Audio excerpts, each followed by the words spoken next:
우리나라는 남과 북이 이렇게 나눠져 있는 그런 분단된 그런 아픔의 문제를 안고 살아가고 있습니다. 그래서 전쟁의 위기를 늘 우리가 의식하면서 평화로운 그런 때가 계속 이어지기를 바라는 이러한 문제를 우리가 안고 살죠. 지난번에 평양시 류경 정주영 체육관에서 열린 남북 예술인 합동 무대를 지상파 3사 등이 녹화 중계한 날 방송에서 남측 가수 강산의 씨는 자신의 노래인 라구요를 부른 뒤에 애써서 태어난 척 북측 관객들에게 인사말을 건넸다 그럽니다. 강산의 씨는 그날 이 자리가 너무 감격스럽다라고 말하면서 돌아가신 아버지, 어머니가 생각나고요. 또 방금 들려드렸던 그 노래가 아버지, 어머니를 생각하면서 만든 노래인데 제가 가수로 처음 나왔을 때 이 노래가 첫 등장 앨범이었다. 그랬는데 뜻하지 않게 많은 사람들에게 이렇게 사랑을 받게 되고 가슴 뭉클한 바로 이 자리에 뭐라 그럴까요? 뭉클합니다 라고 하는 말을 했어요. 또 평양에 왔을 때 많은 분들의 그 따뜻한 그러한 관심을 가지고 대해주셔서 라고 말하면서 결국 강산의 씨는 감정이 북받치는 듯 더 이상 말을 잇지 못하고 눈물을 흘렸다 라고 하는 겁니다. 그 라구요라고 하는 가사는 이렇게 되어 있어요. 두만강 푸른 모래에 노젓는 뱃사공을 볼 수는 없었지만 그 노래만은 너무 잘 아는 건 내 아버지 레파토리. 그 중에 18번이기 때문에 고향 생각나실 때는 소주가 필요하다고 하시면서 눈물로 지새우시던 내 아버지. 이렇게 얘기했죠. 죽기 전에 꼭 한 번만이라도 가봤으면 좋겠구나 라고요. 눈보라 휘날리는 바람찬 흥남부도 가보지는 못했지만 그 노래만은 너무 잘 아는 건 내 어머니 레파토리. 그 중에 18번이기 때문에 남은 인생 남았으면 얼마나 남았겠니 하시고 눈물로 지새우시던 내 어머니 이렇게 얘기했죠. 죽기 전에 꼭 한 번만이라도 가봤으면 좋겠구나 라고 하는 가사로 되어 있죠. 강산의 씨의 노래를 숨죽인 채 듣던 이 북측 관객들은 큰 박수로 위로를 했고 객석 곳곳에서 눈물을 훔치는 이런 사람들의 모습도 눈에 띄었습니다. 내내 억누르고 있었는데 눈물이 한 번 터지면 잘 안 멈추더라고요 하면서 강산의 씨는 고맙습니다. 여러분 사랑합니다. 또 뵐 수 있었으면 좋겠습니다. 하고 인사를 했습니다. 강산의 씨가 울먹이면서 어렵게 이어간 이 말은 당시 공연 현장을 찾은 북측 사람들은 물론 20여일 뒤에 TV를 지켜보던 남측 사람들까지도 뭉클하게 만들었다고 하는 겁니다.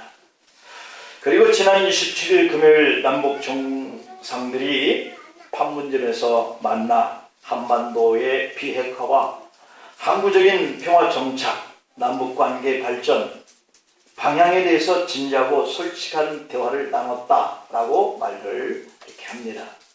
아마도 이런 과정을 지켜보는 국민이 바라는 것은 무엇이겠어요? 이 한반도에 다시는 전쟁이 없었으면, 이 한반도의 두 양쪽의 남측 북측 사람들이 평화롭게 사는 길이 열리기를 바라는 일이 아니겠느냐는 거예요. 최근 우리나라의 사회 현상이나 또 사회복지에 관련된 이슈, 사는 것도 죽는 것도 너무 힘들다라고 하는 말입니다. 또 우리나라 사회는 급격한 산업화, 또 대기업 중심으로 한 이 산업 발달, 이것을 좀 이제 그 지향을 하고 우리 작은 그런 업체들까지도 좀 이렇게 잘 살 수 있는 그런 나라가 되기를 바라는 이런 문제들, 선진국의 대열에 들어갈 만한 나라가 되었음에도 불구하고 자살하는 문제와 관련된 이 사회 현상에 대한 고민, 이것이 오늘 우리가 겪고 있는 문제죠. 그런가 하면 우리나라의 사회적 정치적 문제, 비리 부패 문제, 사회적 제도 문제, 자본주의 등 이것은 과연 시간이 지나가면서 나아질까요? 더 나빠질까요? 하는 이런 문제입니다. 2000년도부터 기대수명 연장 등에 따라서 빠른 고령화 사회에 진입한 이래 2026년에는 초고령 사회 20.8%가 차지한다고 그러는데, 이러한 도달할 전망을 보고하고 있는 것을 볼 수 있습니다. 고령화의 원인은 개인에겐 축복인 수명 연장이고, 그럼에도 불구하고 그 고령화 이 시대를 살아가면서 질 높은 삶을 추구하기 위한 개인의 선택에 따른 결과, 거기에 따라서 또한 저출산 추세 때문이다 라고 문제를 지적하고 있죠. 많은 사람들이 고령화로 질 높은 삶을 살기를 원하는데도 불구하고 이제 이 고령화의 복지 정책을 책임질 젊은 세대들이 번성하지 못하는 이러한 문제가 또 우리에게 큰 문제로 도래하고 있는 거죠. 그래서인지 몰라도 이 사회적 문제로 거론되는 이 독거노인과 노인 자살 문제, 또 농촌의 노동력 부족 문제, 청년 일자리, 그리고 복지 문제, 정년 퇴직의 연장은 자연스럽지만 정년을 법으로 강제할 경우에 결국에는 기업의 비용 부담으로 이어지는 문제가 발생되고 있다라고 하는 문제 앞에 우리가 있는 거죠. 정년 연장이 되면 또 청년 취업자 그런 수를 감소시켜서 세대 간의 일자리 전쟁이 치열해지면서 갈등이 커지는 이런 문제점이 발생을 하게 된다라고 보고 있습니다. 사실 우리는 세상에 살면서 수많은 사람들과 관계하면서 하나님이 어떤 분인지 배우게 된다라고 하는 사실을 발견해요. 제가 앞에서 이 나라가 안고 있고 우리가 안고 있는 이 사회적 이런 문제점들을 쭉 열거를 했는데, 그러한 문제점들이 우리에게 다가오면 다가올수록 우리는 하나님을 발견하게 되는 아이러니한 이런 현상 앞에 우리가 있다라고 하는 거예요. 때로는 우리가 원치 않는 사건이 일어나고 원치 않는 사고가 발생을 하고, 그래서 사회적인 문제로 이슈가 이렇게 부각되곤 하는 이러한 것들을 통하여서 사람들은 하나님 어떤 분인지 배우게 되고 만나게 되고 경험하게 된다는 사실입니다. 어떤 사람은 사업에 실패함으로 인하여서 하나님 앞에 나오는 사람이 있고, 어떤 사람은 친구를 따라서 하나님 앞에 나오는 사람도 있고, 또 어떤 사람은 결혼하기 위하여서 교회에 나오기도 하고, 또 자녀들 문제로 나오기도 하고, 육신의 질병 때문에 교회에 나와서 하나님을 만나기도 한다는 것이죠. 그래서 이 사회적 문제와 개인이 겪는 이 고통의 사건들이라고 하는 것은 그냥 스쳐서 지나가는 우리와의 아무런 상관이 없는 문제가 아니라, 우리가 그것들을 통해서 하나님께 나가게 되고 하나님을 만나게 되어지는 중요한 역할을 하고 있다라고 하는 겁니다. 직장과 사업이 불투명할 때, 건강이 악화되었을 때, 사랑하는 사람의 죽음을 앞에서 봐야 하는 이러한 아픔의 문제 앞에 이런 다양한 고통을 우리가 경험하는데, 그 경험 때문에 우리가 교회에 하나님 앞에 나아가게 된다라고 하는 거죠. 자, 그렇다고 한다면 인생의 여정길 속에서 이런 고통과 아픔의 문제는 우리에게 어떤 의미가 있을까라고 하는 것으로부터 오늘 이 말씀의 의미가 시작되고 있는 거예요. 그것은 살아계신 하나님을 만나는 사건이 되어서 우리가 십자가 앞으로 나갈 수밖에 없도록 하나님은 이런 환경과 사건을 통해서, 우리의 고통과 슬픔을 통해서 하나님 앞에 나올 수 있도록 역사를 하신다는 거예요.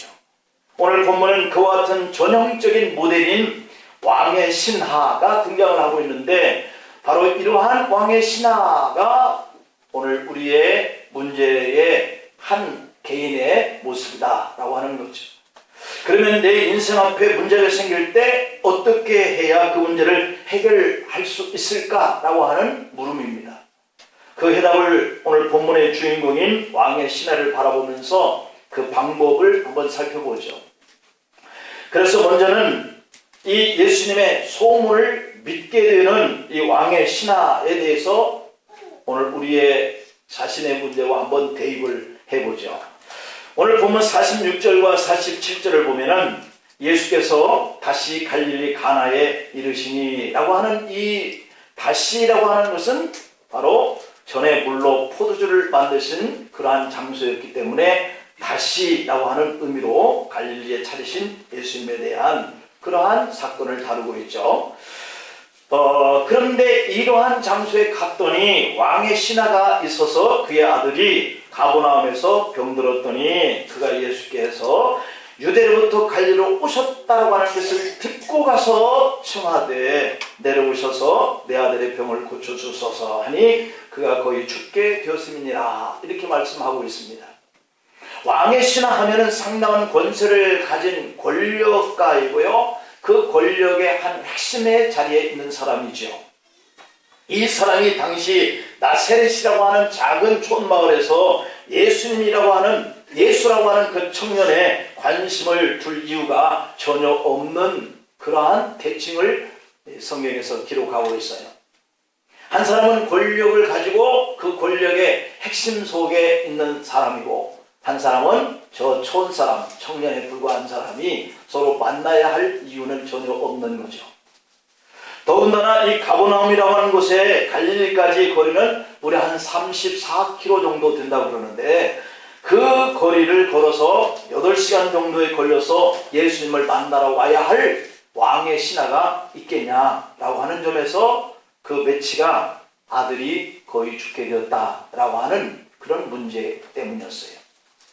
자신의 아들이 병들어서 인간이 할 수 있는 모든 수단과 방법을 다 써보았지만 이제 죽게 되어서 지푸라기로도 잡아야 하는 그런 긴박한 상황에 이를 때에서야 왕의 신하는 예수님이라고 하는 그분에 대한 소문을 듣고 주님께 나올 수 있게 되었다라고 하는 겁니다. 시련 속에서 주님의 음성은 더 크게 들리는 사실을 믿기를 바랍니다. 지금 여러분들의 삶 속에 시련이 많다, 고통이 많다라고 생각되어지는 분은 지금 예수님을 만나야 할 때야 라고 하는 음성을 크게 듣기를 바랍니다. 이때 그는 왕의 신하의 명문이고 체면이고가 없는 거예요. 우리가 평안할 때 기쁨과 우리의 행복할 때 즐거움과 이런 것들이 동반될 때는 이렇게 명분을 따지고요. 그리고 자기의 체면을 따지고 자존심을 따지죠. 그러나 문제가 발생을 하면 체면이고 명분이고 자존심이고 다 없어요. 우리가 병들었을 때 살려달라 하는 이 말이 나오는 것은 고통 때문이죠. 각색 질병을 고치시고 물로 포도주를 만들었다라고 하는 이 갈릴리의 가나에 예수님이 오신다는 이 소식이 바로 이 왕의 신하의 귀에까지 들렸다라고 하는 겁니다. 그렇습니다. 우리가 당하는 시련이 크면 클수록 염치불고의 행동들이 나타나는 거죠. 물질 문제, 자녀 문제, 사업의 문제, 건강 문제가 발생하면 어느 누구든지 갈급하게 되는데 그때 예수님께 나오라고 하는 사인이라는 거죠. 주님의 부르심이라고 하는 거죠. 이런 문제가 일어나니 왕의 신하나도 예수님 앞에 나와서 청하여 내려오셔서 내 아들의 병 좀 고쳐주세요 라고 간청을 하고 있습니다. 평소 때 같으면 왕의 신하가 예수님께 이렇게 해주세요 저렇게 해주세요 하겠습니까? 예수님이 가버나움에 오셔서 안수하셔서 기도하면 소문대로 그 능력이 많으신 예수께서 자기 집에 오기만 하면 자기 아들이 문제를 해결받을 수 있을 것 정도로 생각을 했다라고 하는 거죠. 그는 예수님의 소문을 믿었어요. 여러분, 이런 믿음도 참 대단한 믿음인 줄 믿습니다. 소문을 듣고도 믿는 그런 믿음을 우리가 대단한 믿음이다 할 수 있어요. 왕의 신하쯤 되고 지성인쯤 되는 사람인데 예수님이 어디서 병을 고쳤다느니, 물로 포도주로 만들었다느니, 이런 비과학적이고 비논리적인 소문을 듣고서도 믿었다라고 하는 점입니다. 여러분, 믿음은 바로 여기서부터 출발하는 거예요. 우리의 문제가 절박해지면 주님을 찾을 수 있다라고 하는 거죠.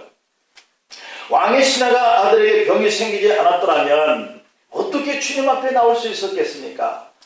여러분, 우리에게 문제가 없고 부족함이 없으면, 내심으로 잘 살 수 있으면 과연 몇 명이나 주님 앞에 나올 수 있겠습니까?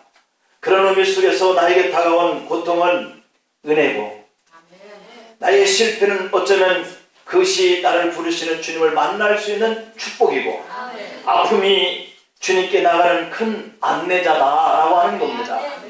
어느 목사님의 딸이 안 믿는 남자와 사귀기 시작했어요. 그리고 목사님의 딸도 믿음이 그렇게 썩 좋지 않은 거죠. 아버지 되는 목사님은 눈물로 그런 관계를, 딸을 말렸는데도 딸은 듣지 않고 안 믿는 남자와 기어이 결혼을 했습니다.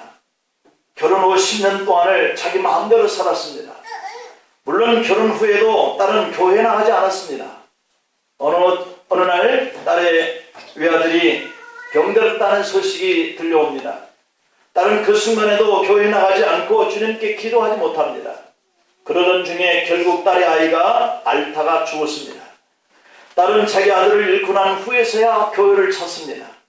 너무나 괴롭고 답답한 마음을 아버지 목사님께 하소연합니다. 아빠, 하나님이 살아계시면 어찌 이럴 수가 있겠습니까?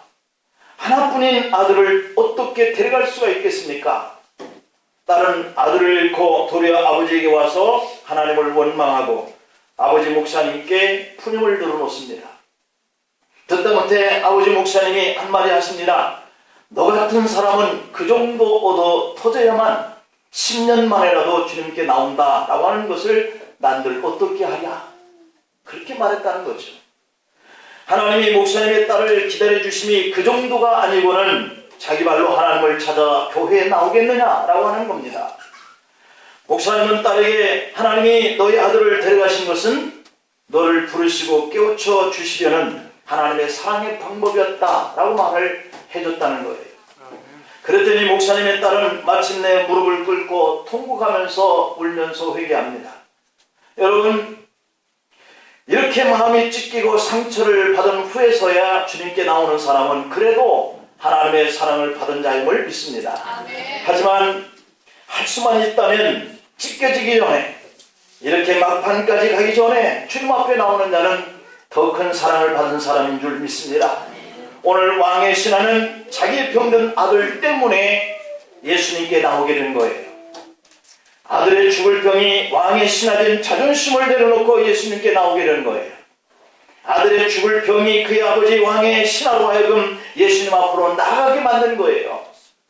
그때 예수님은 왕의 신하에게 오늘 본문 50절에서 이렇게 표현합니다. 가라, 네 아들이 살아있다 하시니 그 사람이 예수님께서 하신 말씀을 믿고 갔다라고 합니다. 예수님은 요한복음 11장 25절 26절에서 이렇게 표현합니다. 나를 믿는 자는 죽어도 살겠고 무릇 살아서 나를 믿는 자는 영원히 죽지 아니하리라. 이것을 네가 믿느냐? 라고 물으셨어요. 여러분, 우리가 하나님 앞에 살았느냐 죽었느냐 하는 문제는 아무것도 아닙니다. 하나님은 이런 문제들을 우리 믿음을 강화시키기 위해서라면 늘 우리 앞에 이런 문제와 사건을 통하여서 사랑하는 하나님의 방법을 우리 앞에 나타내시는 분이세요. 오늘 본문 48절에 보면 예수께서 이르시되 너희는 표적과 기사를 보지 못하면 도무지 믿지 아니하리라 라고 말씀합니다. 이런 고통과 이런 큰 문제를 해결하는 이 일들이 아니면 도무지 주님 앞에 나오는 믿음을 갖지 못한다 라고 탄식하는 모습이죠. 그 말을 읽고 49절에서 왕의 신하가 이르되 주여 내 아이가 죽기 전에 내려오소서 라고 말을 하는 거죠. 주님은 왕의 신하에게 믿음 있는가를 시험하십니다. 그런데 왕의 신하가 주님의 말씀을 읽고 믿음을 보입니다. 여러분, 우리도 결정적인 순간에 우리는 주님께 믿음을 보이시면서 살기를 축복합니다. 두 번째로는 예수님을 믿어야 한다라고 하는 고백이에요. 우리가 어떠한 관계로 인해서 주님 앞에 나왔지만 우리의 믿음 생활의 삶을 보니까 믿음이 자꾸 떨어집니다. 주님의 말씀에 순종하지 못합니다. 우리가 가야 하는 그 길을 가지 못합니다. 그럴 때에 오늘 주님이 51절부터 53절의 말씀을 주는 거예요. 왕의 신하의 믿음을 보신 주님이 50절에서 가라 네 아들이 살아있다 하시니 그 사람이 말씀을 믿고 갔다 그랬어요. 예수님은 가버나움에 왕의 신하의 아들이 있는 곳까지 갈 필요가 없었어요. 오늘 51절 53절에 보면 내려가는 길에서 그 종들이 그 왕의 신하에게 다가옵니다. 만납니다. 묻습니다. 아이가 살아있다 하거늘 그 낳기 시작한 때를 물은즉 어제 7시에 열기가 떨어졌나이다 하는지라 그 왕의 신하가 생각해 봅니다. 야, 그 아들이 언제쯤 살아나느냐? 라고 하니까 그 예수님이 말씀하신 때인 줄 알고 자기와 그 온 집안이 다 믿으니 라고 했습니다. 왕의 신하는 소문으로만 듣던 예수님의 말씀을 듣고 가다가 이와 같은 놀라운 역사가 일어났다는 것을 듣게 되었어요. 그리고는 집에 들어가서 그 온 집안과 자기가 예수님을 믿게 되었다라고 하는 겁니다. 너무도 신기하여서 아들이 살아난 때와 시간을 물어보니 주님이 말씀하셨던 시간대와 같은 거예요. 여러분, 순종의 믿음이 모든 문제를 해결하는 마스터 키인 줄 믿습니다. 왕의 신하 입장에서는 도저히 자기 집에까지 가서 아들에게 안수해 주기를 바라고 내려오시기를 요청을 했죠. 그러나 주님은 가시지 않습니다. 말씀만 하는 거죠. 이게 얼마나 큰 시험인가요? 오늘 그 왕의 신하는 그 말씀을 통하여서 그러한 왕의 신하가 주님의 말씀을 믿는지 아닌지 시험하는 것이죠. 그런데 정말 놀랍게도 이 왕의 신하는 주님의 말씀을 믿고 집으로 돌아가는 이런 과정 속에서 기적이 일어난 것을 체험을 한 거죠. 도저히 납득되지 않는 방법이지 않습니까? 자신의 집까지 가지 않고도 말씀만으로도 시간과 공간을 뛰어넘어 병든 아들이 어떻게 살았는지 참 신기한 거예요. 그런 거로 오늘 우리들도 예수님을 믿되 말씀을 이루어질 줄로 확신하는 순종의 믿음이 필요한 줄로 믿습니다. 그래서 주님은 믿음은 바라는 것들의 실상이요 보지 못하는 것들의 증거다 라고 말씀하셨죠. 왕의 신하는 예수님의 말씀을 통해서 믿고 순종하는 것 뿐인데 먼 거리에 있던 아들의 병이 낫는 것을 보고 그때부터 온 집안과 자신이 예수님을 믿게 되었더라 라고 하는 겁니다. 여러분, 소문으로 듣던 예수님을 찾아가 만나본 후로 그의 말씀의 능력을 경험하고 온 집안이 다 예수님을 믿은 줄로 믿습니다. 아들의 병은 아버지의 믿음으로 나았어요. 아들의 질병으로 아버지와 온 가족이 그 후에 다 예수님을 믿게 되었어요. 아브라함이 아들 이삭을 모리아산에 바치라고 할 때 그의 마음속에 믿음으로 들었다 그랬어요. 베드로가 깊은 데로 가서 그물을 던지라 하실 때 그물을 던지는 것은 베드로가 말씀을 의지하여서 던졌다고 말씀합니다. 인생도 마찬가지입니다. 인간관계에서 그 사람의 말을 믿어주었다가 그 말이 신실하면 그 사람을 신뢰하게 되고 그 사람이 좋아지게 되는 거죠. 소문만 듣고 예수님을 찾아온 왕의 신하는 아들의 병을 고치기 위해서 예수님을 믿고 순종해요. 그러나 주님의 말씀대로 이루어진 이 기적을 경험한 이후로는 그와 온 집안이 다 예수님을 믿었다고 말씀합니다. 이것은 소문으로 믿었던 예수님을 자기가 만나보니까 확실하게 그분을 믿어도 될 것 같은 이러한 믿음이 마음속에서부터 일어난 거예요. 그래서 그도 믿고 그의 가족들도 다 예수님을 믿게 되었다라고 하는 겁니다. 사람들은 인생을 살아갈 때 크고 작은 문제에 직면해서 때때로 아주 고통스러운 삶을 살 때가 있습니다. 직장과 사업 불투명할 때, 건강이 약화되었을 때, 사랑하는 가족이 죽음 앞에 당면될 때 다양한 고통을 경험하게 되는 거죠. 신앙생활을 하는 것을 보면 처음에는 고통의 문제 때문에 또는 소문을 듣고 예수님께 나와 믿음의 길을 갑니다. 그러다가 이제는 예수님을 만나서 말씀을 듣고 자기 판단에 따라서 예수님을 확신하고 신뢰하면서 믿음의 길을 가게 되는 줄로 믿습니다. 이것이 바로 예수님을 만난 경험자가 예수님을 자신의 구세주로 받아들이게 되고 믿게 되는 모습이에요. 저와 여러분들도 어떤 문제 앞에 직면하다가 주님 앞에 나와서 믿음의 길을 가게 되는지는 각자가 다 다양한 문제가 있지만, 그러나 이제부터 주님의 믿음의 길을 가는 우리는 더욱더 주님의 말씀을 신뢰하고 주님께서 내게 베푸신 그러한 놀라운 역사들을 우리가 경험하는 것을 신뢰하면서 더 확실하게 믿음의 길을 가면서 치료받고 예수님을 온 집안이 믿었던 이러한 왕의 신하의 그 결단처럼 저와 여러분들도 문제가 해결되는 것을 그것으로 만족하지 말고 오직 우리 주님을 의지하는 믿음으로 온 가족이 함께 믿음의 길을 갈 수 있고 그러한 복을 우리가 체험하고 경험할 수 있기를 간절히 축원합니다. 기도하시겠습니다.